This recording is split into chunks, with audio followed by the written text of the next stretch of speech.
Tema renungan firman Tuhan untuk renungan hari ini adalah Tuhan akan menjawab doa kita dengan berkat besar.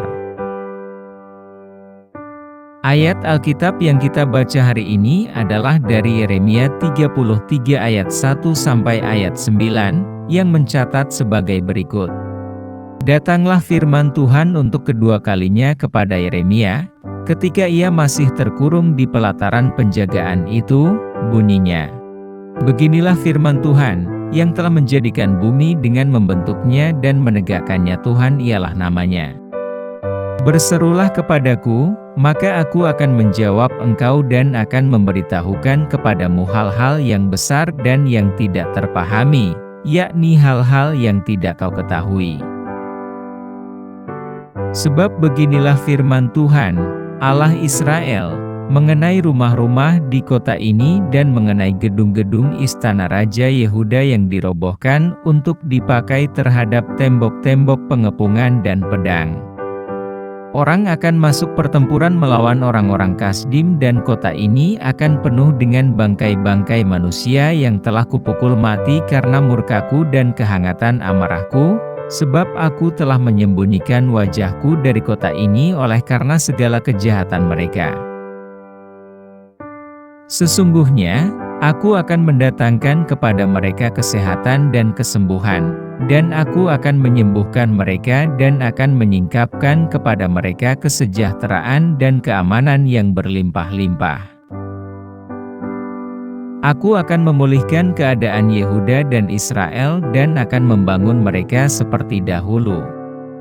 Aku akan mentahirkan mereka dari segala kesalahan yang mereka lakukan dengan berdosa terhadap aku, dan aku akan mengampuni segala kesalahan yang mereka lakukan dengan berdosa dan dengan memberontak terhadap aku. Dan kota ini akan menjadi pokok kegirangan, ternama, terpuji dan terhormat bagiku di depan segala bangsa di bumi yang telah mendengar tentang segala kebajikan yang kulakukan kepadanya. Mereka akan terkejut dan gemetar karena segala kebajikan dan segala kesejahteraan yang kulakukan kepadanya.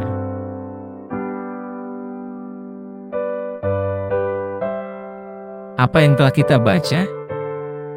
Dan tentang apa dan siapa? Seperti dalam Yeremia pasal 32, kata-kata ini diucapkan kepada Yeremia tentang pengepungan terakhir yang mengerikan oleh Babel atas Yerusalem pada tahun-tahun terakhir pemerintahan Raja Zedekia.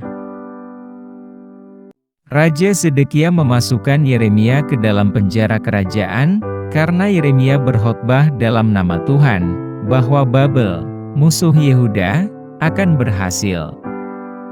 Baca Yeremia 32 ayat 1 sampai ayat 5. Dalam perikop ini ada penekanan yang kuat pada nama Tuhan Yahweh yang menekankan hubungan perjanjiannya dengan Israel, di mana Tuhan berbicara tentang kesetiaan Tuhan pada perjanjiannya. Tuhan mengundang Yeremia dan semua yang mau mendengar untuk datang kepadanya dalam doa penuh iman dan yakin akan jawaban Tuhan.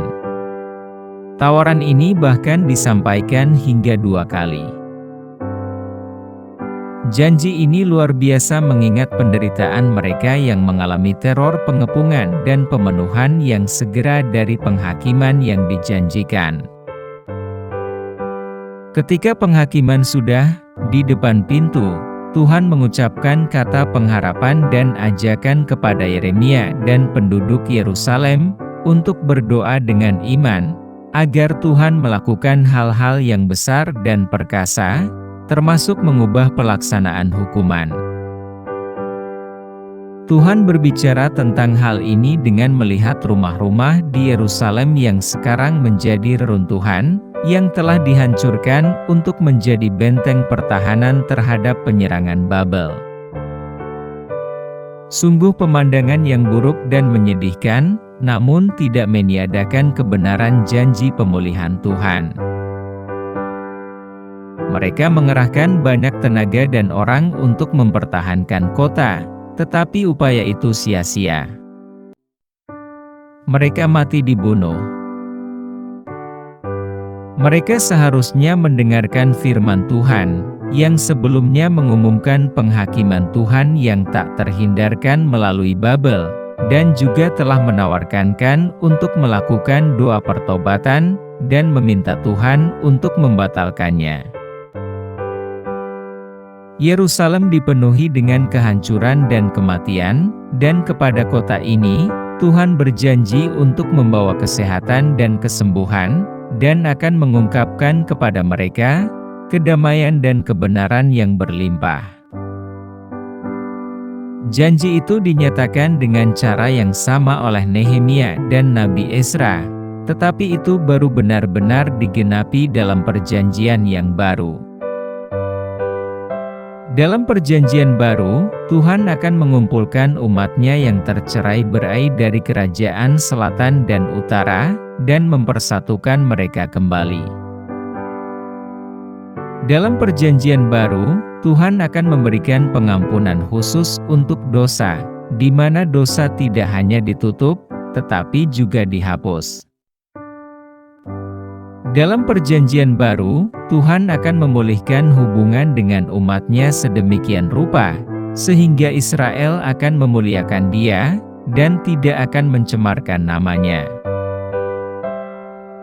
Kontras dari kedua kondisi ini luar biasa. Di satu sisi, ketika Yeremia membuat tawaran Tuhan ini, umat Tuhan sangat ketakutan dan gemetar karena kehancuran dan kematian. Di sisi lain, dalam perjanjian yang baru, umat-Nya juga akan mengalami takut dan gentar, tetapi disebabkan karena kebesaran berkat Tuhan dalam memulihkan umat-Nya. Mereka akan takut dan gentar atas segala kebaikan dan segala kemakmuran yang Tuhan berikan kepada mereka. Apa pesan Tuhan bagi kita? Tuhan mengajak kita untuk selalu berdoa. Doa adalah solusi untuk mengatasi banyak hal, terutama untuk mengatasi akibat dari dosa-dosa kita. Tuhan ingin kita memahami dasar ilahi dari doa. Tanpa dasar ilahi tentang siapa Tuhan itu, dan apa yang Dia lakukan, doa-doa kita hanya akan menjadi kata-kata kosong, dan salah arah yang tidak akan menghasilkan apa-apa. Tuhan juga ingin kita memahami karakter tertentu dari doa. Hubungan cinta hanya bisa dibangun dan dipelihara dengan komunikasi setiap waktu. Karena itu, tidak mungkin berjalan dekat dengan Tuhan hanya dengan berdoa 3-5 kali saja dalam sehari, tanpa berdoa setiap saat, dan untuk setiap kondisi yang selalu berbeda.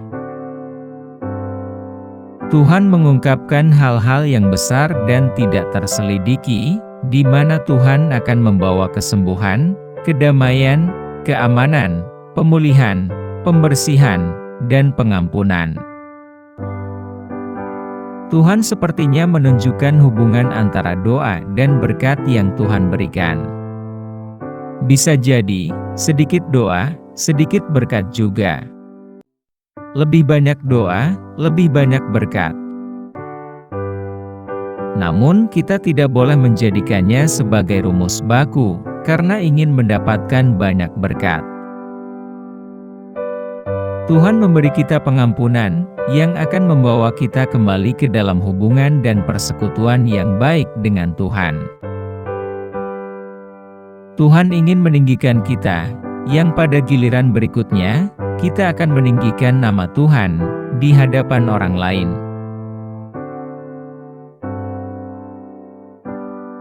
Apa yang harus kita terapkan dalam kehidupan kita? Kita harus memiliki iman yang besar ketika kita berdoa, dan keyakinan itu datang dari apa yang kita ketahui tentang Allah, dan tentang topik penting yang kita doakan. Semakin banyak kita tahu tentang Tuhan, semakin kuat keyakinan kita untuk memanggil Dia. Kita harus memahami dasar ilahi dari berdoa. Saat kita berdoa, Kita tidak memanggil Tuhan manapun, tetapi kepada Tuhan yang menepati perjanjian dengan kita, yaitu Tuhan yang berjanji kepada Abraham, Ishak, Yakub, dan kepada orang-orang Israel rohani. Kita berdoa kepada satu-satunya Allah yang hidup dan benar, yang di hadapannya kita berdiri dalam hubungan perjanjian melalui iman kepada Yesus Kristus. Itu adalah nama yang berbicara kepada kita tentang kasih dan anugerah-Nya, dalam membebaskan kita dari perbudakan dan penawanan dosa. Tetapi ketika kita berseru kepada Tuhan atas dasar siapa Dia dan apa yang Dia lakukan menurut wahyu-Nya sendiri, kita dapat memiliki keyakinan yang sempurna, bahwa doa kita pasti akan mencapai banyak hal. Kita harus memahami karakter tertentu dari doa.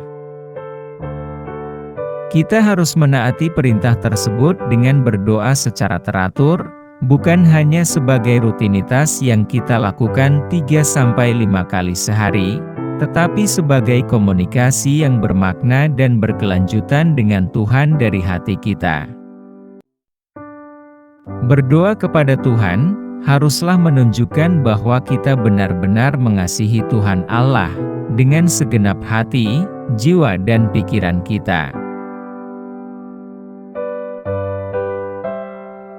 Doa hari ini.